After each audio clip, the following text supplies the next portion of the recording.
My videos are really intended to be more for informative purposes, and I don't know what your limitations are, but you do. So my videos assume that you know enough about what you're doing to turn the electricity off before you work on something electrical, turn the water off before you work on something that has to do with your plumbing.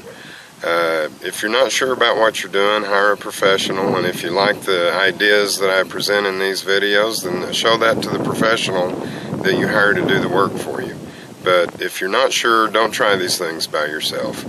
I hate to sound like Mythbusters and say don't try this at home, but I think knowledge ought to be free, but on the other hand, it's not my job to protect you from yourself. So, let's get on with the video.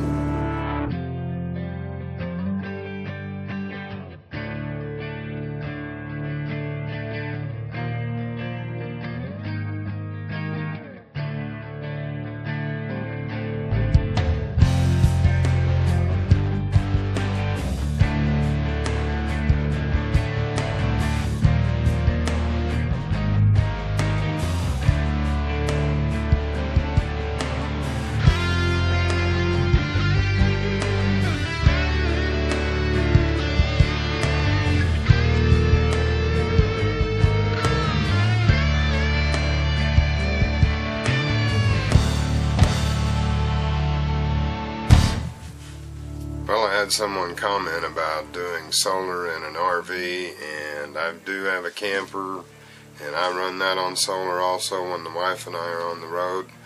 So this is going to be kind of a two-in-one video. I'm going to review the Harbor Freight solar panels that are 15 watts each. You get 3 of them. They put out 45 watts. It's a 12-volt system. So it'll be a review of that because that is what I use to power my camper with.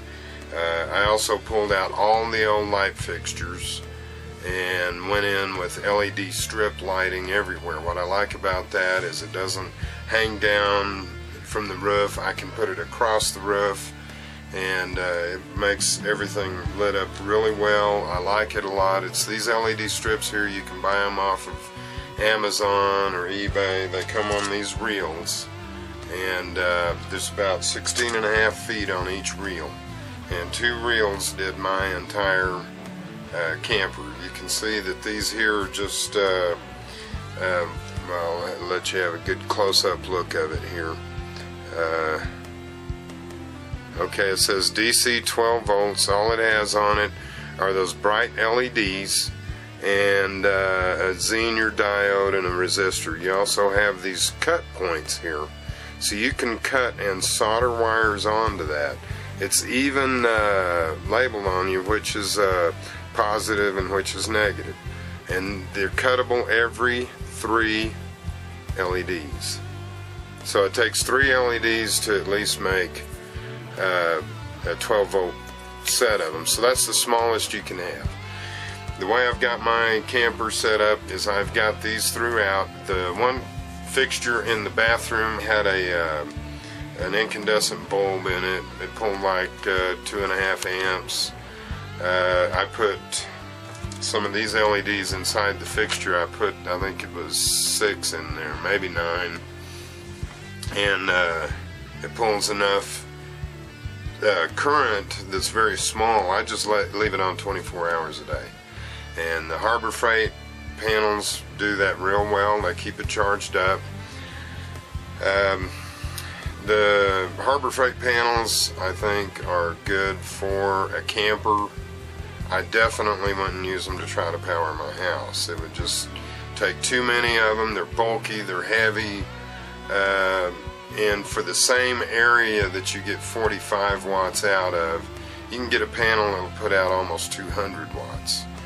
And I got my system from Harbor Freight for about $150. It was on sale for like a couple of hundred, I think, and then I had a $50 off coupon.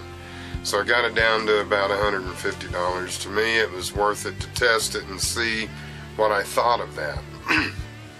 So now I've taken their system, and I've just set it up the way that they've got with their little rack that's included. It's basically electrical PVC pipe, nothing special. It's pretty much all off the shelf. And I just hang that towards the sun whenever we go boondocking somewhere. Now, I've boondocked in this camper for 4 days without any kind of charge whatsoever. Now, with the solar panels, because of the LED lighting, we can boondock indefinitely as long as we've got access to water. We don't need any electricity. We just use the propane for the stove and the water heater that's in it. But aside from that, electrically speaking, we can boondock indefinitely, because all we have is our Androids that we watch movies on and that kind of thing, the little 12-volt water pump that pressurizes the water, and the LED lights, and that's pretty much it.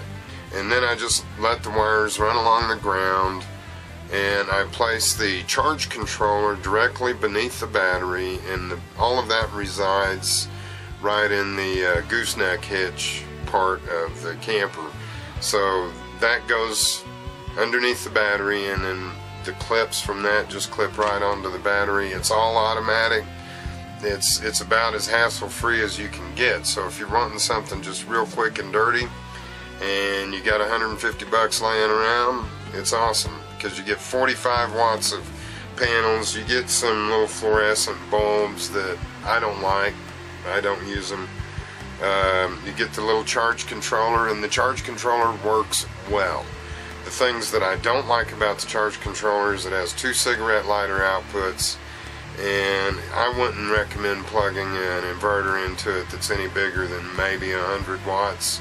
Very, very small, electric shavers, that kind of thing. Now, running directly off the battery in my camper, yeah, I could run a 1200 watt inverter pretty easily, but the charge controller itself, where it has those cigarette lighter outputs on it, they're not beefy enough. You'll burn the wires up if you put anything real big on that. The wires are maybe 19 gauge, 18 at the best. They're pretty thin wires, so you just can't load it up a lot. The USB port on my charge controller doesn't work at all. Never has worked from the day I bought it. And maybe some of them, the USB ports work. Mine does not. So it's unusable. It does have an output on there, 2 separate outputs with a little adapter that does 3 volts and 6 volts.